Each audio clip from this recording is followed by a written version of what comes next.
For today's video, dashcam naman yung ikakabit natin. Ayun yung pinaka dashcam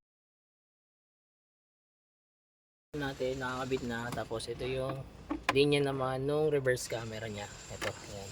So ito na yun, tapos ito na siya. Ayan.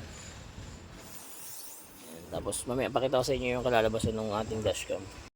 Reverse cam natin. Ayan. Tapos ito yung pinaka dashcam. Ayan. Ito yung rear niya. Ito yung front. Pwede siyang dual. Ayan.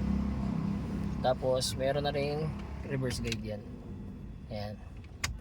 Sa mga gusto po magkabay niya, drop message lang, direct message lang for better and faster transaction. Don't forget to like and follow na rin. Salamat. Ayan. Safety na rin natin yan sa daan kasi pwede natin ma-record yung mga makikita natin sa daan. Kung may aksidente man or what, ayan. Tapos pwede mo siyang i-review. Ayan.